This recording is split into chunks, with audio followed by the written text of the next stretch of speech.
একটা হলো লাঠির আঘাত, অস্ত্রের আঘাত, আর একটা হলো জিহ্বার আঘাত, কথার আঘাত। আচ্ছা বলেন তো, কোন আঘাতটা হৃদয় বেশি এফেক্ট করে?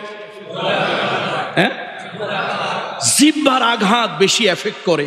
লাঠির আঘাত 1 সপ্তাহ, 10 দিন, 6 মাস, 12 মাস পরে দূর হয়ে যায়। কিন্তু হৃদয়ের মধ্যে কেউ যদি আপনাকে এই জিহ্বা নামক তরবারি দিয়ে আঘাত করে, এইটা কিন্তু মৃত্যুর আগ পর্যন্ত থেকে যায়, হৃদয় থেকে যায় না, যায় না, থেকেই যায় হৃদয়ের মধ্যে। দেখুন, মুহাম্মদ রাসূলুল্লাহ সাল্লাল্লাহু আলাইহি ওয়াসাল্লাম মদিনায় যেদিন হিজরত করবেন, আল্লাহর হাবিবের কাছে, আল্লাহর হাবিব গেলেন কার কাছে? কাবা ঘরের চাবিটা যার কাছে আছে, বংশ পরস্পর এসে হলো ওসমান ইবনে তলহা। রাসূলুল্লাহ গিয়ে অত্যন্ত বিনয়ের সাথে বললেন, ওসমান ইবনে তলহা, এই কাবা ঘরের চাবিটা আমাকে একটু দাও। আমার দিল চাচ্ছে কাবা ঘরের মধ্যে একান্তে, নির্জনে, নিভৃতে আমি আমার মালিকের কুদরতি কদমের সামনে একটু সেজদা দেব, আমার মালিকের সামনে সেজদা দেব, মনের সকল আবেগ মিলিয়ে। আনতা'বুদাল্লাহা কাআন্নাকা তারাহু ফাইন লাম তাকুন তারাহু ফাইন্নাহু ইয়ারাক। আমার মালিক যেন আমার সামনে থাকবে, আমি যেন গোলাম তার কুদরতি কদমের সামনে সেজদায় লুটিয়ে পড়ব। মানুষের যন্ত্রণায় আমি একান্তে সেজদা দিতে পারি না, চাবিটা একটু দাও। ওসমান ইবনে তলহা খুব রাগ হলো, আরে তোমার তো সাহসটা কম না, তুমি কোন সাহসে কাবা ঘরের চাবি চাও? তুমি বাপদাদার বংশের ধর্মে চুনকালি দিয়েছো, একটা নতুন আদর্শ প্রচার করতেছো, তুমি আসছো চাবির জন্য। রাসূল বলছেন, আমি তো আব্দে মানাব গোত্রের সন্তান, কুরাইশ বংশ, আব্দে মানাব গোত্রের সন্তান, আব্দুল মুত্তালিবের নাতি আমি, বংশ পরস্পর এই বাইতুল্লাহর মুতাওয়াল্লি খাদিম, আমি তো সেই বংশের সন্তান। হতে পারো, হতে পারো, কিন্তু এখন তুমি এর থেকে বের হয়ে গেছো, সাহস নাই এই চাবি চাওয়ার তোমার। রাসূলুল্লাহ সাল্লাল্লাহু আলাইহি ওয়াসাল্লাম অনেক অনুনয় বিনয় করলেন, ইনিয়ে বিনিয়ে বললেন, কিন্তু তার হৃদয় গড়ল না। শেষে নবীজি একটু কষ্ট পেয়ে বললেন, আচ্ছা তোমার কাছে এত বিনয় প্রকাশ করে চাবিটা চাইলাম, তুমি দিলে না। ওসমান ইবনে তলহা এই মক্কা মুকাররমা, এই আরব, জাজিরাতুল আরব একদিন যদি আমার পায়ের নিচে চলে আসে, একদিন যদি আমার কদমের নিচে চলে আসে, নেতৃত্ব আমার হাতে আসে, ওই দিন যদি তোমার কাছে চাবি চাই, তাহলে কি দেবে না? বলতেছিলাম, লাঠির আঘাত দেহে লাগে, বন্দুকের গুলি চামড়ায় লাগে, গোশতে লাগে, কথার গুলি কোথায় লাগে? দেহের গুলি, দেহের আঘাত দূর হয়, কলিজার আঘাত দূর হয় না। সে দাম্ভিকতা নিয়ে, অহংকার করে মুহাম্মদ রাসূলুল্লাহর দিকে চোখ রাঙিয়ে বলল, তোমার মতো এতিম, তোমার মতো অনাথ, খাদিজার দ্বারা তুমি স্বাবলম্বী হয়েছো, আবু তালেবের ঘরে তুমি লালিত পালিত হয়েছ, তোমার মতো এতিম, অনাথ, তোমার মতো অসহায় মানুষ, সে হবে এই আরব ভূখণ্ডের বাদশাহ, এই ভূমি হবে তোমার প্রধানত। এই স্বপ্ন তুমি দেখো না। আমাদের দেশের ভাষায় হইলে বলতো, ছেঁড়া কাঁথায় শুয়ে লাখ টাকার স্বপ্ন দেখো না, আর বামন হয়ে চাঁদের গায়ে হাত বাড়িও না। নবীজির দিলে কিন্তু খুব কষ্ট ছিল। বাইতুল্লাহ তিনি যখন ছেড়ে যান খুব কষ্ট পাচ্ছিলেন, বারবার তিনি চোখ মুলছিলেন। খাসায়েসুল কুবরা নামক কিতাবের ভিতরে আল্লামা জালালউদ্দিন সুয়ুতি রহমতুল্লাহ আলাইহি যা লিখেছেন, আল্লাহ মাত্র 8 বছর, কয় বছর? না না, শুধু 8 না, বলেন মাত্র 8 বছর। কয় বছর? 17 বছর, 16 বছরের শাসন নয়, মাত্র কয় বছর? মাত্র 8 বছর পরে রাসূলুল্লাহ সাল্লাল্লাহু আলাইহি ওয়াসাল্লাম উত্তর দিক থেকে আসলেন এবং আল্লাহর হাবিব পতাকা গাড়লেন। মুহাম্মদ রাসূলুল্লাহর সাথে 10,000 বাহিনী, এত অপ্রতিরোধ্য। আজকে মুহাম্মদ রাসূলুল্লাহর পথ আটকায়, আল্লাহর হাবিবের সেনাবাহিনীর পথ আটকায়, এমন সাহস যেন পৃথিবীতে কারো হয় না। রাসূলুল্লাহ সাল্লাল্লাহু আলাইহি ওয়াসাল্লাম সেনাবাহিনীর লোকদেরকে যার যার আলাদা আলাদা করে ভাগ করে দিলেন, যাও চতুর্দিক দিয়ে ছড়িয়ে যাও, ঘিরে ফেলো।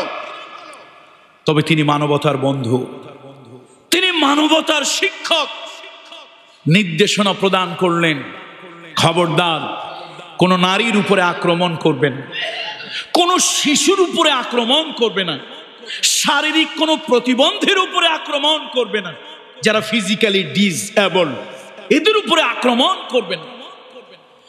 আল্লাহ নবীর অনেক লম্বা কথা। মক্কা বিজয় হলো, রাসূলুল্লাহর প্রতিরোধ করার মতো দুঃসাহস কারো দিলের মধ্যে হলো না। কেউ এসে প্রতিরোধ করার সাহস করলো না, সামনে দাঁড়ালো না। আল্লাহ নবীর চোখ বেয়ে টপ টপ করে পানি পড়ছে। আল্লাহ নবীর টপ টপ করে চোখ দিয়ে টপ টপ করে পানি পড়ছে। ইযা জাআ নাসরুল্লাহি ওয়াল ফাতহ, নবীজির আজকে বিজয় এসেছে, চোখ বেয়ে পানি পড়ছেন। তিনি উগ্র না, ওরে ধর, ওরে মার, ওরে খা, ওরে ধর, ওরে মার, ওরে খা, ওর বাড়ি পোড়া, ওর ঘর পোড়া, ওরে আগুন লাগা, ইত্যাদি ইত্যাদি। এরকম কোন বাক্য, কোন শব্দ রাসূলুল্লাহর মধ্যে নাই। আল্লাহ নবী বললেন আমাকে পানি দাও, গোসল করলেন। রাসূলুল্লাহ কাবার কাছে আসলেন। আল্লাহ নবী কাবা ঘরটার মধ্যে ঢুকবেন, কলিজার টুকরা, কলিজার টুকরা জামাতা। আল্লাহর নবী তাকে বললেন আলী যাও, খুঁজে বের করো ওসমান ইবনে তলহা কোথায় আছে, চাবিটা নিয়ে আসার জন্য বলো। ওসমান ইবনে তলহা খুঁজতে লাগলো। অনেক বর্ণনা আছে, অনেক ধরনের বর্ণনা আছে কোথায় ওসমান ইবনে তলহা পালানোর চেষ্টা করেছিল। যেই দিকে যায় কোনো দিকে কোনো রাস্তায় পালানোর সুযোগ নাই। শেষ পর্যন্ত আল বিদায়া ওয়ান নিহায়ার মধ্যে আল্লামা ইবনে কাসির রহমতুল্লাহ আলাইহি লেখেন, আল্লামা ইবনে কাসিরের একটা বর্ণনা হলো কোন জায়গায় পালানোর সুযোগ না পাইয়া ওসমান ইবনে তলহা কাবা ঘরের ছাদে গিয়েছে। আবার আরেকটা বর্ণনায় আসছে না, তার নিজের ঘরের মধ্যে আত্মগোপন করে আছে, মৃত্যুর জন্য প্রহর গুনতেছে। সাইয়েদনা আলী অনেক খোঁজাখুঁজির পর তারে পেল। ও ওসমান ইবনে তলহা তাড়াতাড়ি আসো, রাসূলুল্লাহর জন্য দরজাটা খুলে দাও। ওসমান ইবনে তলহা এখনো তার সেই আগের দিনের স্বভাব যায় নাই, বলল আমি তো তাকে রসুল হিসেবে মানি না। নাউজুবিল্লাহ। বলল রসুল হিসাবে তোমার মানার দরকার নাই, তাড়াতাড়ি আসো চাবি নিয়ে। সে গড়িমসি করছিল। সাইয়েদনা আলী বলল তুমি কি জানো না আমি খায়বারের যুদ্ধে লোহার কপাটটা বাম হাতে ধারণ করে আল্লাহু আকবার আল্লাহু আকবার আওয়াজ দিয়েছিলাম। আমার বিশ্বনবী বলেছিলেন তোমরা কানের মধ্যে আঙ্গুল ঢুকাও। আমার আলী আল্লাহু আকবার বলে হুঙ্কার দিচ্ছে, এই আওয়াজ কানের মধ্যে ঢুকে কত কাফেরের কানের পর্দা ফেটে মারা যাবে। আমার সেই আলী হায়দারি হাক মারতেছে, আমি ওই দিন লোহার কপাটটা হাতে ধারণ করে আমি যুদ্ধ করেছিলাম বীর দর্পে। তোমার কি তুমি কি সে বীর গাথা কাহিনী শোনো নাই? আমি কয়েকখানা তরবারি ভেঙেছিলাম। ও ওসমান ইবনে তলহা, রাসূলুল্লাহ আমাকে হুকুম দিয়েছে তোমাকে নিয়ে যাওয়ার জন্য, অসম্মান করার জন্য, অপমান করার জন্য, অপদস্থ করার জন্য বলে নাই। না হলে তোমাকে আলী তুলে নিয়ে যাওয়ার জন্য আলীর বাম হাতখানা যথেষ্ট।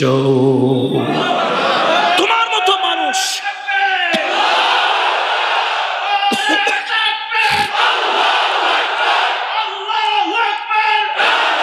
বন্ধুরা আমার, ওসমান ইবনে তলহা বুঝলো বাংলা একটা ভাষা আছে, বাংলা একটা কথা আছে, কয় ঠেলার নাম, ঠেলার নাম বাবাজি। আজকে ঠেলার নাম কি? চিন্তা করছে নবীজি ভালো ব্যবহার করতে বলেছেন, খারাপ ব্যবহার করতে বলেন নাই। যদি খারাপ ব্যবহার করি তাহলে সে বলছে ডান হাত লাগবে না, লাগবে কোন হাত? বাম হাত যথেষ্ট। বুঝছে আজকের উপায় নাই। রাসূলুল্লাহর কাছে আসছে, ওসমান ইবনে তলহার হাতখানা কাঁপছে। না জেনে হাতির উপরে কোপ দেওয়া হয়, তরবারির আঘাত দিয়ে হাতটাকে বিচ্ছিন্ন করে দেওয়া হয় দেহ থেকে। মুহাম্মদ সাল্লাল্লাহু আলাইহি ওয়াসাল্লাম কি শান্ত শিষ্টভাবে চাবিটা নিলেন, খানায় কাবা খুললেন, এবার হুকুম দিলেন যা ওসমান ইবনে তলহার হাতে চাবিটা দাও। এটাও কি সম্ভব? আবু সুফিয়ান দাঁড়িয়ে আছে, কুরাইশ বংশের লোকজন দাঁড়িয়ে আছে। কাবা ঘরের চাবি যার হাতে যাবে সে সম্মানিত হবে, সে সম্মানিত হবে, মানুষ তাকে ইজ্জত করবে, সম্মান করবে। রাসূলুল্লাহ সাল্লাল্লাহু আলাইহি ওয়াসাল্লাম বলে ওসমান ইবনে তলহার হাতে দাও। ওসমান ইবনে তলহা ভয়তে চাবিটা নিতে পাচ্ছে না, তার আজকে চাবির ওজন যেন অনেক বেশি মনে হচ্ছে, এই ওজন সে সামলাতে পারবে না, হাতটা তার থরথর করে কাঁপছে, দেহটা সে ভূমিকম্প শুরু হয়ে গিয়েছে। আজকে কাবা ঘরের চাবি যেন সে হাত দিয়ে স্পর্শ করার সাহস করছে না। নবীজি তার কাছে আসলেন, মহান নেতা কাকে বলে, আদর্শবান নেতা কাকে বলে, উসওয়ায়ে হাসানা কাকে বলে? আমি বলেছি শেখ মুজিবুর রহমান, আমি কোনোদিন তাকে অসম্মান অপমান করে কথা বলিনি। জিয়াউর রহমান, আমার বুদ্ধি জ্ঞান হওয়ার পর থেকে কোনোদিন তাকে, ক্ষমতার কত পালা পরিবর্তন হয়েছে, অসম্মান অপমান করে কোনোদিন কোনো কথা বলিনি। আমার জাতির কোনো সম্মানিত নেতাদেরকে আমি কোনোদিন ছোট করে, অসম্মান করে, অপমান করে কথা বলিনি। কিন্তু আল্লাহর কসম, আল্লাহর কসম, আল্লাহর জাতে পাকের কসম, আমার হৃদয়ে সবসময় এই বিশ্বাস লালন করেছে, আমার অনুকরণযোগ্য নেতা আদর্শ একজন, তিনি মুহাম্মাদুর রাসূলুল্লাহ সাল্লাল্লাহু আলাইহি ওয়াসাল্লাম। দেখেন নেতা কাকে বলে, নেতার কোয়ালিটি কি। রাসূলুল্লাহ এলেন, তার হাতে, তার পিঠে হাত বোলালেন, চাবিটা দিয়ে বললেন, তুমি গ্রহণ করো, চাবিটা তোমার কাছেই থাক। উসমান ইবনে তালহা, সেই দিনের কথা মনে আছে তো? কোন দিনের কথা? ওই যে জিহবায় আঘাত দিয়েছিল, কলিজায় আঘাত দিয়েছিল, হৃদয়টা এফোড় করে দিয়েছিল। রাসূলুল্লাহ বললেন, উসমান ইবনে তালহা, সেদিনের কথা ভুলে যাও, তোমার হাতে চাবিটা দিলাম, আমি মুহাম্মদ রাসূলুল্লাহ, আমি খাতামুন নবিয়্যিন, আমি নবীদের সভাপতি, আমি নবীদের সমাপ্তি। আমি ঘোষণা করছি কিয়ামত পর্যন্ত এই বাইতুল্লাহর চাবি তোমার বংশের হাতে থাকবে।